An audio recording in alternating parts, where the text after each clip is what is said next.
Welcome back to Joe Stunner Boxing. We've had pretty much an upheaval in the heavyweight division over the last couple of weeks alone, and I thought what we'd do is we'd have a look at the how the rankings are going to be shuffled. Because, like I say, this if you'd gone back a year compared to what the heavyweight rankings are now, uh, what would you have? I mean, you'd have Tyson Fury as a champion, WBC champ. Usyk's got the other belts. You'd have two fighters who've recently been stopped and lost their unbeaten records, which is Filip Hrgović and Frank Sanchez. You'd have a guy called Daniel Dubois who was out in the cold. And yeah, I mean, Joshua would be rebuilding, Joseph Parker would be rebuilding. And that's not to say that the guys who have since lost, Hrgović and Sanchez, that's not to say they can't come back, but it does illustrate just over 1 year how everything can get thrown up in the air. Because, as we know, you'll have just seen Dubois slicing up Hrgović, stopping him. Hrgović was the IBF's mandatory contender. A couple of weeks ago, we had Caballel knocking out Frank Sanchez, previously undefeated. Caballel, a year ago, was completely out in no man's land, in limbo, however you want to phrase it, wasn't considered to be a heavyweight threat at all. And now he's got to be very, very near the top of the rankings. I mean, top 2 or 3, surely, after those fantastic victories. Magmadov was considered a big threat a year ago. He was knocked off in only 4 rounds by Caballel. I don't think anyone saw that coming, at least not that quickly. Anyway, 4 rounds. So I thought what we do is let's have a look at the rankings. So now I don't have the absolute updated rankings. I'm going by the ones that are on Boxing Scene, and I'll mention the date that they were published by the relevant ruling body. So if we start with the WBC, these are from May the 9th. So that's less than a month ago. That's about just over 3 weeks ago, three and a half weeks ago. And they obviously had Fury as the champ. That's no more. We know that Fury has got the rematch clause. He says he wants Usyk again. Fair enough, no problem. No shame in losing to Usyk. He's not out of the mix by any stretch of the imagination. But at the moment, Usyk rules the roost totally. Then at number 1 in the rankings, you've got Anthony Joshua. Okay, Joshua's had some good comeback wins, been rebuilding. Number 1, okay, if you want to argue number 1, fair enough. Number 2, you've got Frank Sanchez. Now, he's going to fall. Surely he's going to fall down the rankings. Maybe not out of the top 10, don't get me wrong, but he's going to slip because he was knocked out by Ajit Caballel, who incidentally is at number 3 in the rankings. Is he going to move up at least 1 to number 2? I would have thought so, if logic is anything to go by, although we perhaps shouldn't use logic where the WBC or any of these ruling bodies are concerned. At number 4, you've got Efe Ajagba, who had that defeat to Sanchez but has rebuilt. At number 5, you've got Jared Anderson, who remains undefeated, has shown 1 or 2 vulnerabilities, perhaps, a little bit, but undefeated, so he's at number 5. At number 6, you had Daniel Dubois. Now, he's surely going to move up the rankings, having defeated Frank Sanchez, who's at number 2, was at number 2. So you would think that, not Frank Sanchez, what am I talking about? Filip Hrgović, and he's defeated Filip Hrgović. Although, having said that, Hrgović is, in the WBC ratings, is at number 8, which a lot of people might consider a little bit low. But nevertheless, he got stopped by Dubois. So Dubois at 6, move up a space or 2, probably. Yeah, probably. At 7, you got Deontay Wilder. Well, he got knocked out by Zhang, who is at number 9 in the WBC ranking. So you would assume Zhang would move up a couple of places. Hrgović and Wilder would move down. At 10, they've got Martin Bakole. I don't know where Martin Bakole fits. I don't know what he's done to be in the top 10. I mean, he might well be a top 10 heavyweight, but what's he doing in there? I don't know. At 11, you got Joe Joyce, who's had a little 10-round run around an eventual stoppage against Cash Ali. But those 2 knockout defeats by Zhang still resonate quite heavily. Bakadir Jalalov is at 12. Wardley's at 13. Okay, Makhmadov, having been knocked out by Kabayel, but he's had a comeback win since then. He's at 14, and then at 15, you've got the absolutely ancient Luis Ortiz, who last fought, I don't know, sometime in the late 17th century. I don't know when it was. So that's the WBC. The WBA, we've got obviously Usyk as champ, but you've still got Mahmoud Char as the regular champ or the interim champ, or one of those stupid belts. At number one, you've got Bakole. Again, I don't quite know how Bakole fits in. Certainly not at number one in the rankings, but he is. Then you've got Joshua at 2. Okay, no argument. Daniel Dubois at 3. Well, that will be certainly solidified by the Hrgovic win. Tyson Fury at 4. By the way, these WBA rankings, they were from May the 1st. So that's just over. This is just over what we're on now. We're on June the 2nd. So it's a month and a day ago. So they're not that old, but they will obviously change. You've got Fury at 4. Make of that what you will. He's got the rematch coming up, so you're not that bothered. Then at 5, you've got Lenier Perro. Bit of an unknown commodity, really, but then you could say so was Ajit Kabayel until a year ago. But Perro's got it. Lenier Perro's got it all to prove. He's got to step up. Why does he deserve to be number 5? Not in my opinion. But then neither does Mike Perez deserve to be at number 6. And how he's at number 6 in the heavyweight rankings, I have no idea. I'm not even going to go on about that because I just got nothing to say. If you know something about it that I don't, leave your comments below. At 7, you've got Cassius Chaney. Again, untested. What's he doing in there at 7? I have no idea. At 8, Michael Hunter. And at 9, you've got Ajit Kabayel. Now, Kabayel, considering his recent form, should surely be above Hunter, Chaney, Perez, Perro, and Bakole. I mean, I'd have him top 5 at least. But there he is at number 9 in the WBA's rankings. Maybe he'll move up after the knockout win over Frank Sanchez. Who knows? Who knows the logic of the WBA? Then at 10, you've got Wilder, who will surely drop down, you would think, because of his defeat to Zhang.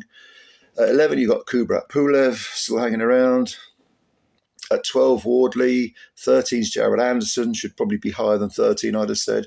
Jonathan Guidry, who is one of Don King's rare heavyweights these days. Don't know what he's doing in the top 15, but he's there at 14, probably because of his connection to King. And then you've got Ivan Ditchko at 15, again, untested. Can't really comment because we haven't really seen him. They've got him at number 15.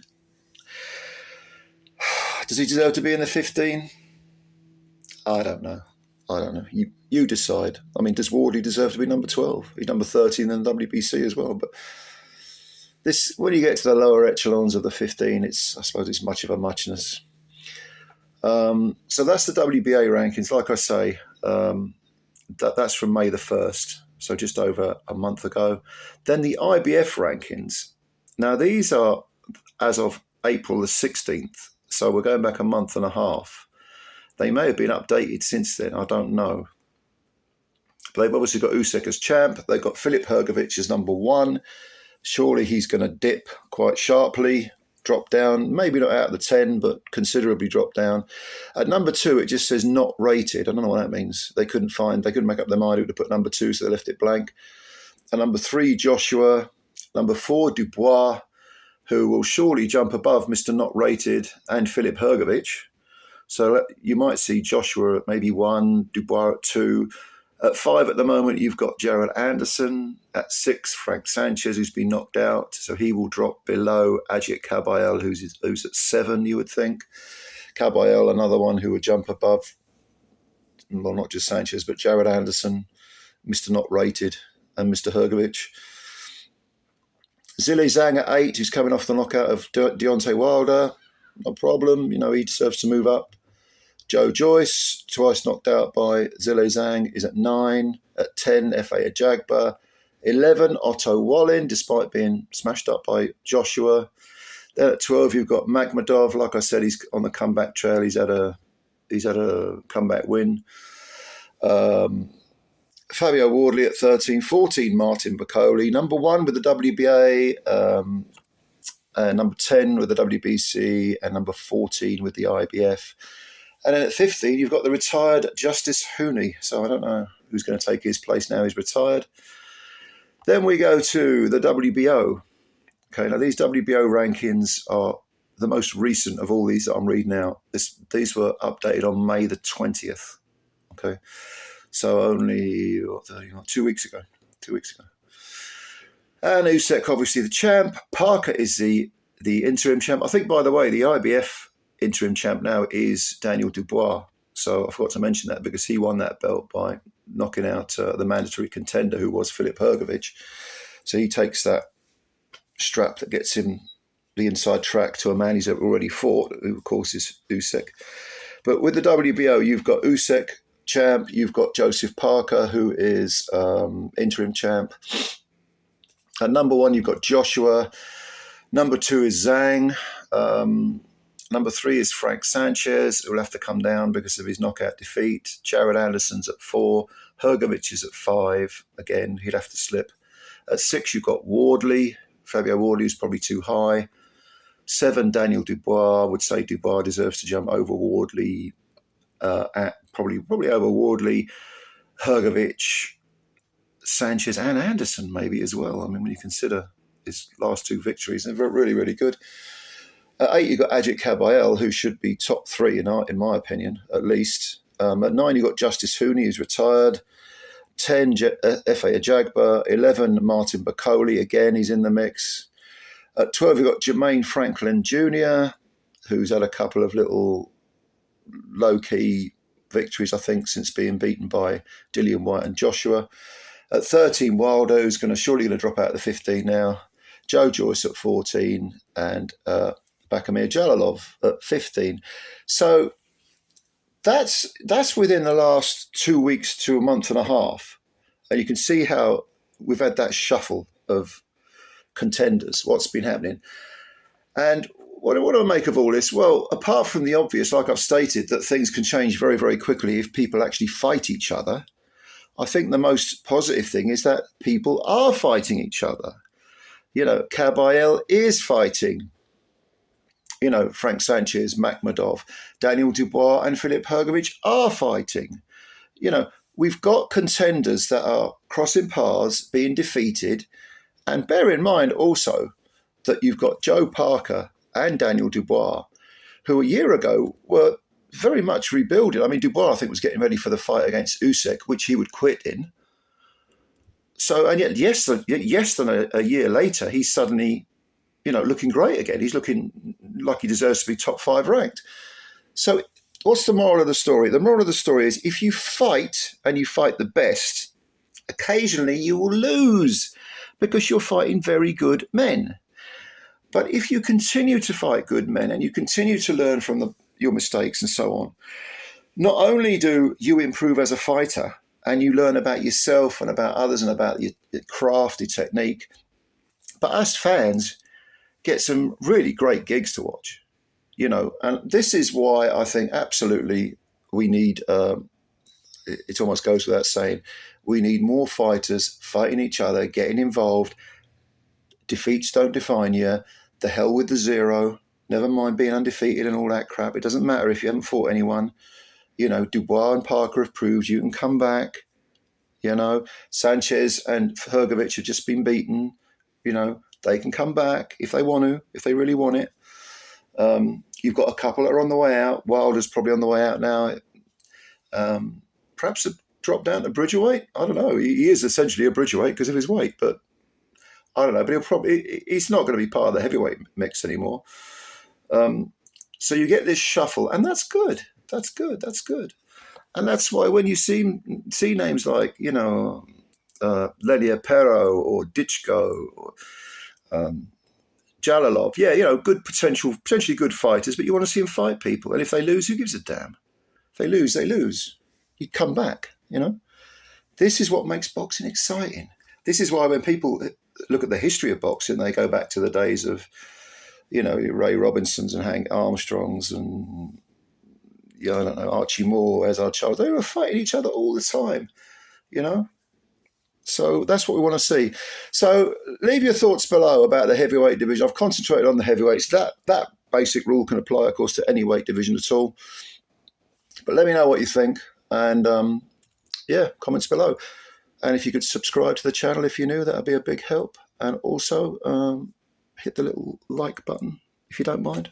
That helps us out a great deal. And spread the word about Joe Stunner Boxing. Thank you very much. Nice to speak to you as always. Bye for now.